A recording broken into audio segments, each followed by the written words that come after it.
청년 이승만의 중요한 전환점, 배제학당과 한성감옥. 윤은석. 이승만에 대한 키워드를 몇 가지 추려보자면 독립운동가, 대한민국 대통령, 기독교 장로일 것이다. 이것을 좀 더 일반적인 의미로 서술하면 애국심과 민주주의의 정신을 가진 독실한 기독교인이라고 표현할 수 있을 것이다. 그의 삶에 잘못이 없었던 것은 아니다. 그러나 적어도 그는 미국에서 독립운동을 했고 대한제국이 아닌 대한민국의 탄생에 앞장섰고 일평생 기독교인으로 살았다. 그렇다면 이런 그의 삶이 시작되었던 것은 언제일까? 본소구는 독립운동, 대한민국 대통령, 기독교 장로로서의 삶을 가능하게 했던 청년 시절 이승만의 전환점을 살펴볼 것이다. 전환기 이전의 이승만. 이승만은 황해도 평산에서 1875년 3월 26일 태조 이성계의 18대 손으로 태어났다. 그러나 그의 왕족으로서의 신분인 양녕대군 후예로 조선 말기에 현실적으로 크게 의미 있는 것은 아니었다. 그의 부친 이경선은 과거의 낙방에 특별한 직업 없이 살아갔던 양반의 한 사람이었고 몰락은 그의 집안을 묘사할 수 있는 적절한 표현이었다.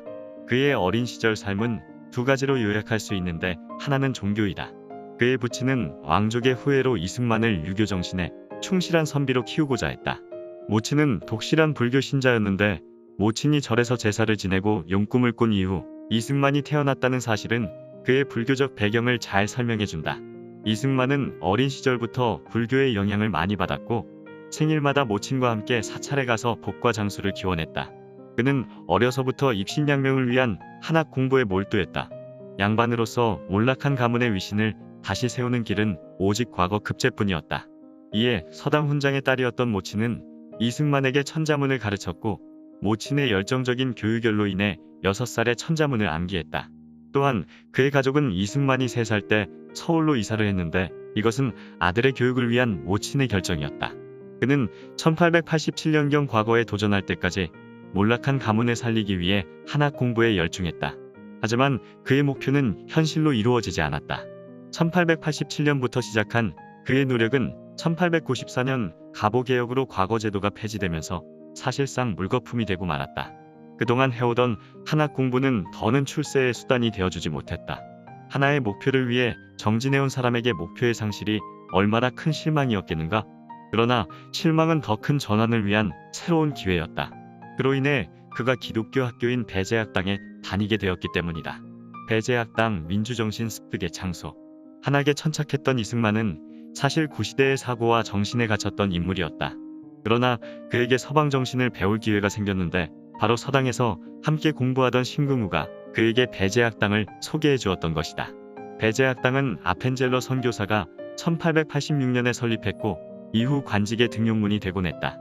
정부는 배제학당 졸업생과 재학생을 시험 없이 관료로 임명했기 때문에 가보개혁으로 인해 관직의 길이 막혔던 양반들에게는 막힌 창문에서 새어나오는 빛이나 마찬가지였다. 이에 이승만도 1895년에 배제학당에 영어과에 입학했다. 영어를 배워서 출세의 도구로 활용하려는 심산이었다. 그러나 배제학당의 교육에는 서방의 역사를 비롯한 정치제도 등이 포함되어 있었고 이것은 그의 삶의 방향을 전환하는 매개가 되었다. 특별히 그는 배제학당에서 정치적 자유와 평등을 공부하며 깊은 인상을 받았다. 조선왕조라는 정치체제 속에서 개인은 왕조의 절대적 통치의 대상일 뿐이었고 정치적으로 개인을 보호할 법적 체계는 전혀 없었다. 배제학당에서 이승만에게 민주정신을 불어넣어준 중요한 인물 중 한 명은 바로 서재필이었다. 그는 1884년 갑신정변의 중심인물로 미국에 망명한 뒤 미국 국적을 취득하고 의사가 되었다. 이후 청일전쟁에서 일본이 승리하고 개화파가 중심이 되어 가보개혁이 이루어지자 1895년에 미국인 신분으로 귀국해 조선의 개혁을 위해서 활동했다. 이때 그가 활동했던 장소 중 한 곳이 바로 배제학당이었다. 서재필은 1896년 5월부터 배제학당에서 1년간 강의를 했다. 그는 이때 학생들에게 민주주의를 가르쳤는데 서재필이 가르친 민주주의의 실천 방식인 토론과 다수결의 법칙은 당시 학생들에게는 획기적인 것이었다. 특별히 배제학당 학생들은 서재필이 1896년 7월 2일에 설립한 독립협회와 유사한 협성회를 만들었다. 독립협회의 만민공동회, 관민공동회가 대중적 토론의 장이었던 것과 같이 협성회도 회원들이 모여서 민족주의, 민주주의, 사회개혁 등의 주제를 가지고 토론을 하는 모임이었다. 이승만은 협성회의 초대 멤버 13인 중 한 사람이었고 후에 회장으로 활동했다. 배제학당을 통한 이승만의 내적 변화를 잘 보여주는 사건이 있다. 바로 상투를 제거한 것이다. 1895년 12월 단발령이 시행되었을 때 이승만은 조선의 오랜 전통으로 자리 잡고 있던 상투를 잘라버렸다. 이런 행위는 그가 조선이라는 구시대에 갇힌 봉건적 인물이 아니라 근대 정신을 가지고 민주정신 속에서 새로운 세상을 만들고자 하는 인물로 성장했음을 보여주는 상징적인 행위였다.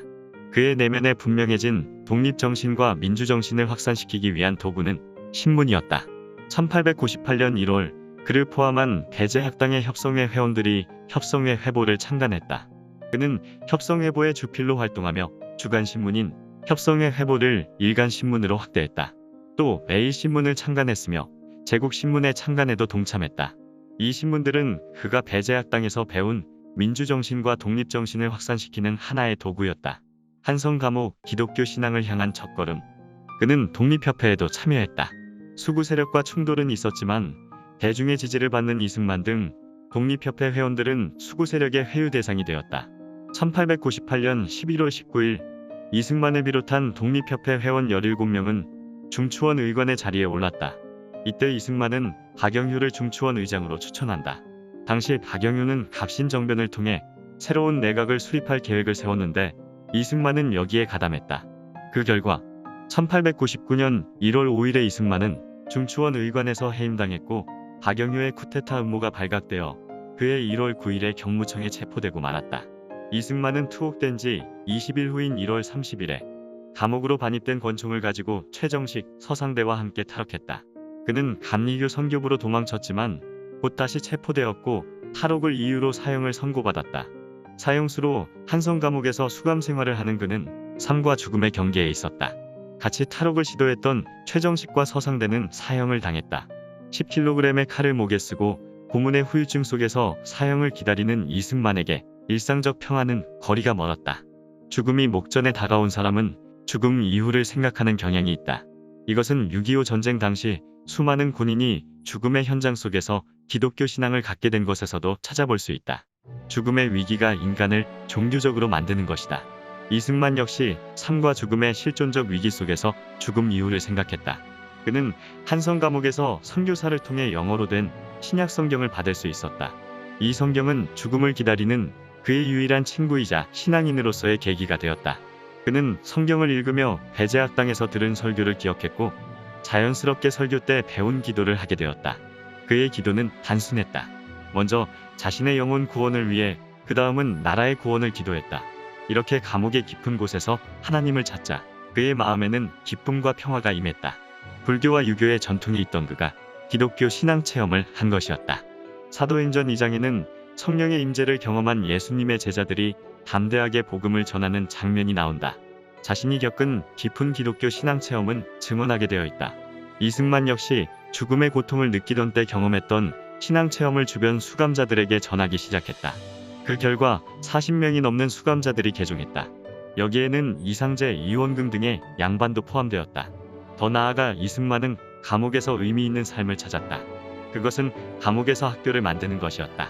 깊은 신앙 체험을 통해 인간 영혼의 소중함을 깨달은 그는 수감자들을 교화할 필요성을 느꼈고 영어, 일어, 문법, 산수, 한자, 성경, 기도 등을 가르치는 감옥 학교를 열었다.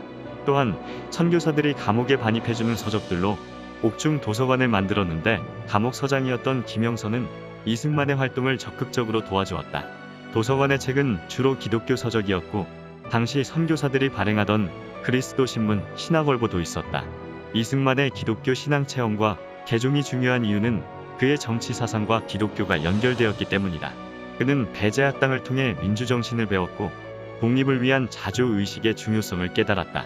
그는 기독교 신앙을 갖게 되면서 인간이 바른 의식을 갖게 하는 것이 기독교이고 기독교가 바로 나라의 근본이 되어야 한다고 생각하게 되었다.